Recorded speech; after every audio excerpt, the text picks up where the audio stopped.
जय श्री कृष्ण। राधे राधे दोस्तों, आज मैं आप लोगों को लड्डू गोपाल की एक ऐसी दिल को छू लेने वाली अद्भुत एक अनोखी लीला कथा सुनाऊंगी, जिसे सुनकर आप सभी का हृदय लड्डू गोपाल की प्रेम में भावुक हो जाएगा, आपकी आंखें नम हो जाएंगी। दोस्तों, भाई बहन का प्यार, रक्षाबंधन का त्योहार, इस त्योहार का इंतजार हर एक बहन को होता है। सभी बहनें खुशी खुशी अपने भाई की कलाई में राखी बांधती है और भाई भी बड़े ही उत्साह पूर्वक अपनी बहन से राखी बंधवाकर उसकी रक्षा करने का वादा करते हैं। पर जरा ऐसी बहनों का सोचिए जिसका कोई भाई नहीं है। पर क्या हमारे छोटे से बाल गोपाल अपने भक्त से इतना प्रेम करते हैं कि वह स्वयं अपने भक्त का भाई बनकर उससे राखी बंधवाने आए? यह घटना आपके हृदय को छू जाएगी। दोस्तों, मैं अपने हर एक वीडियो में कहती हूँ कि जब भी आप लड्डू गोपाल को अपने घर विराजित करें, उनके साथ कोई न कोई रिश्ता जरूर बनाएं। और यकीन मानिए दोस्तों, हमारे ठाकुर जी अपने भक्त के आंखों के आंसू कभी बर्दाश्त नहीं कर सकते। हमारे छोटे से लड्डू गोपाल अपने साथ बनाए गए हर एक रिश्ते को निभाते हैं। आज की यह लीला कथा आपको इस बात का एक और प्रमाण देगी और आपके दिल में लड्डू गोपाल के साथ बनाया गया रिश्ता और भी मजबूत हो जाएगा। दोस्तों, यह घटना वर्षों पुरानी है। वृंदावन गांव में एक छोटी सी बच्ची उर्मिला अपनी दादी के साथ छोटी सी कुटिया में रहा करती थी। उर्मिला जब मात्र 3 साल की थी, तभी एक भयानक दुर्घटना में उसके माता पिता की मृत्यु हो गई। उर्मिला का इस दुनिया में उसकी दादी के अलावा और कोई नहीं था। उर्मिला की दादी बचपन से ही लड्डू गोपाल की सेवा किया करती थी। उनके छोटे से कुटिया में एक छोटे से लकड़ी के सिंहासन पर लड्डू गोपाल विराजित थे, जिनकी सेवा दादी बड़े ही प्रेम से करती थी। लड्डू गोपाल के घर में विराजित होने से ऐसा लगता था मानो छोटी सी कुटिया दिवाली की रोशनी की तरह जगमगा रही हो। उर्मिला की दादी लड्डू गोपाल से बहुत प्रेम करती थी।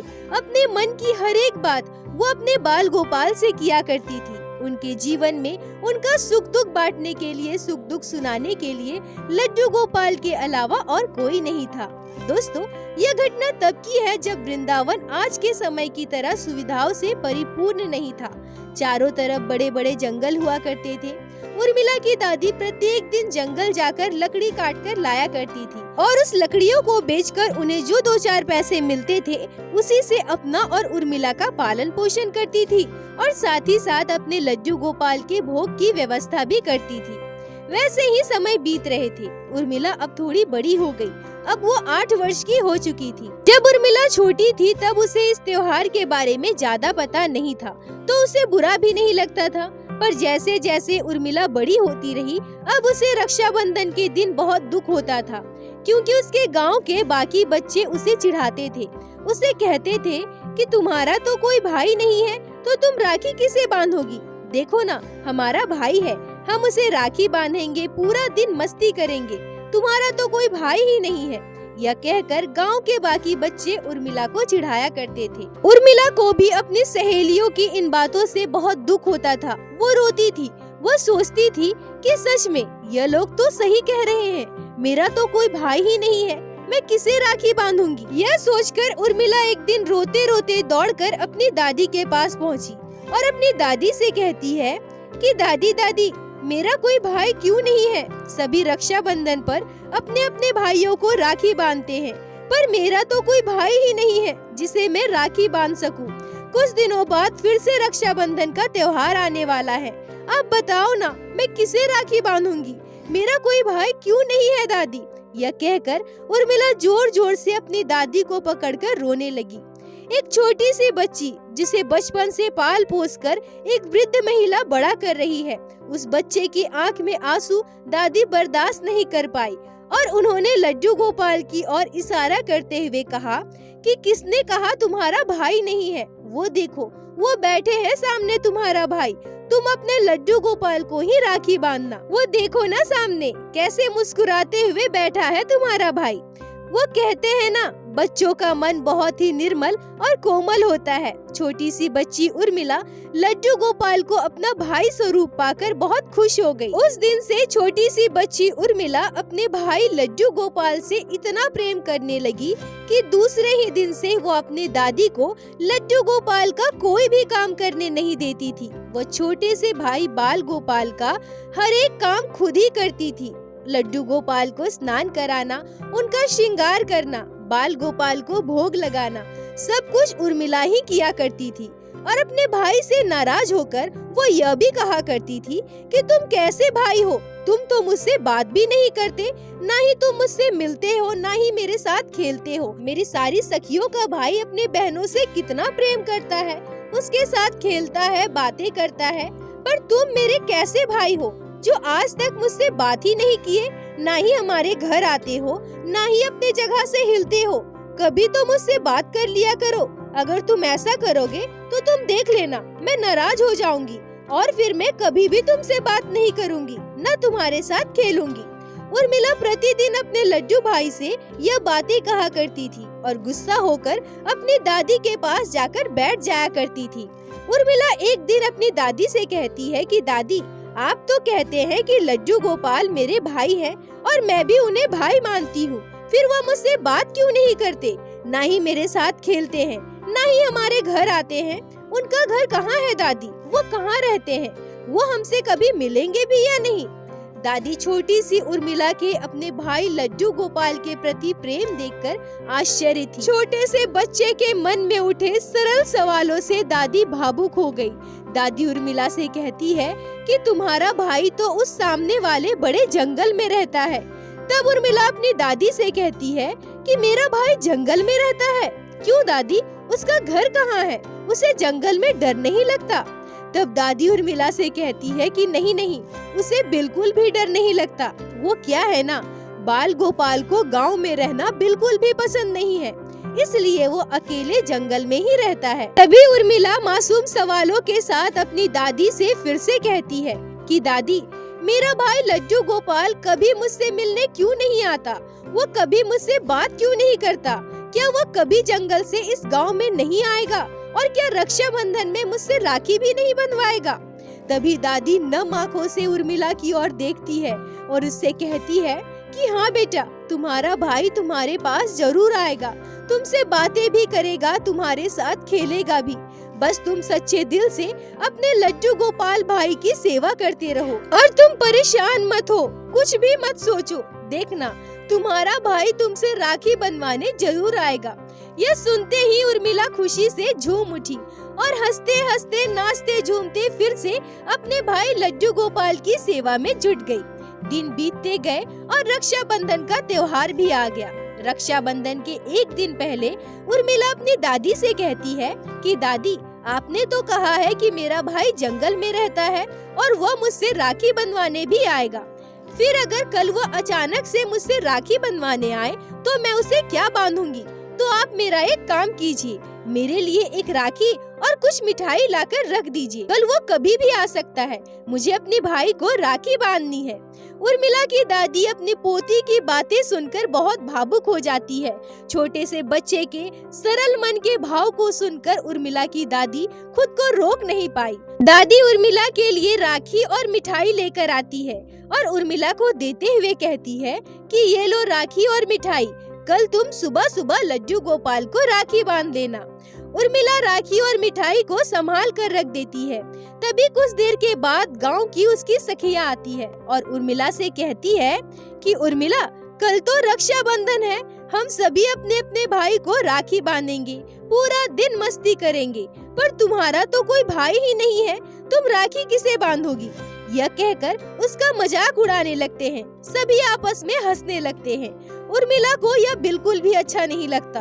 वो बहुत दुखी हो जाती है और सोचने लगती है कि दादी ने तो कहा था कि मेरा भाई लड्डू गोपाल उस सामने वाले जंगल में रहता है, मैं अगर अभी खुद जाकर अपने भाई लड्डू गोपाल को बुलाऊंगी तो वह मुझसे राखी बंधवाने घर पर जरूर आएगा। बस मैं अब जा रही हूँ अपने भाई को बुलाने। यह सोचकर उर्मिला किसी को कुछ कहे बिना चुपचाप जंगल की ओर लड्डू गोपाल भाई को बुलाने चली जाती है। उर्मिला दौड़ते दौड़ते भागते भागते उस बड़े जंगल की ओर चली जाती है। रास्ता बहुत कठिन था, रास्ते में कांटे थे।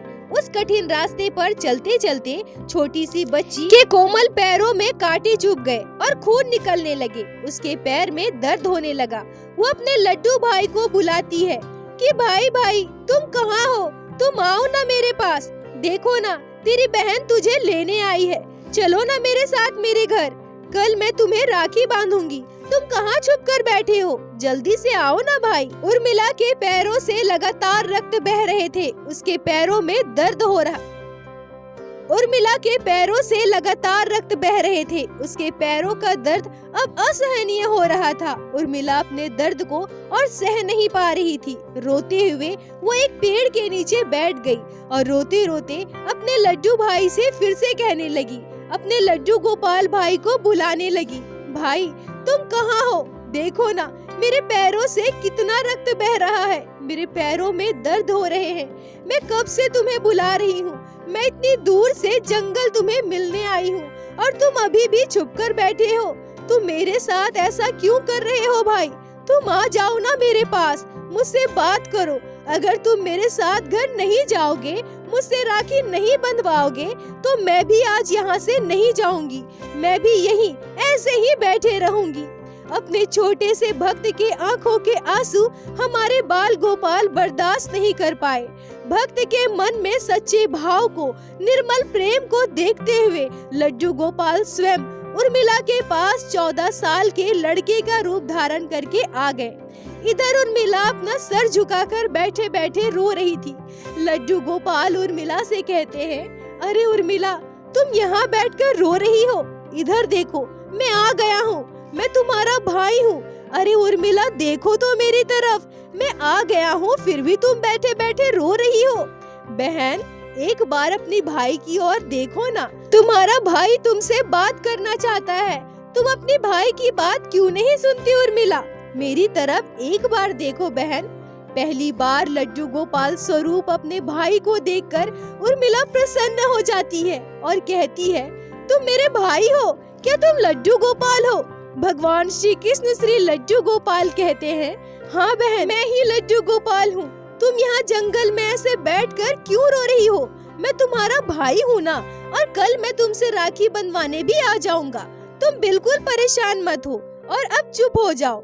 यह कहकर भगवान श्री कृष्ण हमारे लड्डू गोपाल उर्मिला के पैरों के पास बैठ जाते हैं। उर्मिला के पैरों से लगातार रक्त बह रहे थे।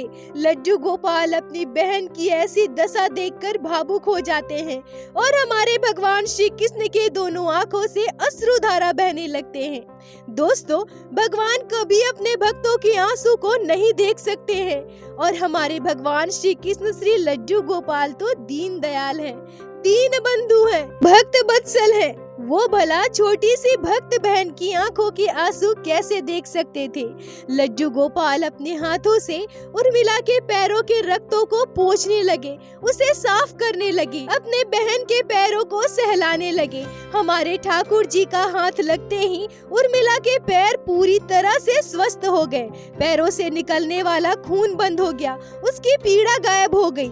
लड्डू गोपाल अपनी बहन उर्मिला का हाथ पकड़कर उस भयानक जंगल से बाहर निकालते हैं और उर्मिला से कहते हैं, बहन अब तुम घर जाओ और बिल्कुल परेशान मत होना और अब रोना धोना बिल्कुल भी नहीं है। मैं कल ठीक समय पर तुमसे राखी बंधवाने आ जाऊंगा। अपने भाई लड्डू गोपाल की बात सुनकर खुशी खुशी नाचते झूमते अपने घर की ओर उर्मिला चली जाती है। जब उर्मिला अपने घर पहुंचती है तब वो देखती है कि तब तक उसकी दादी रो रो कर पूरे गांव को इकट्ठा कर चुकी है। उर्मिला को देखते ही दादी उसे डांटने लगती है। दादी कहती है कि तुम कहाँ चली गई थी, तुम्हें पता भी है मैंने तुम्हें कहाँ कहाँ नहीं ढूंढा। अपनी दादी की बात सुनकर छोटी सी उर्मिला अपनी दादी से कहती है कि दादी आपने ही तो कहा था ना कि मेरा भाई लड्डू गोपाल पास वाले जंगल में रहता है। तो मैं अभी अपने भाई से मिलने गई थी और मेरे भाई ने कहा है कि कल वह ठीक समय पर मुझसे राखी बनवाने आ जाएगा। उर्मिला की बात सुनकर उसकी दादी हैरान हो जाती है, पर वह सोचती है कि ये कैसे हो सकता है। जंगल में कोई मिल गया होगा, उसने कह दिया होगा कि कल मैं तुमसे राखी बनवाऊंगा। छोटी सी बच्ची तो पहले से ही अपने भाई के लिए उदास थी। शायद यह सुनकर वह खुश हो गई और यह बातें बना रही है। अगले दिन रक्षाबंधन था।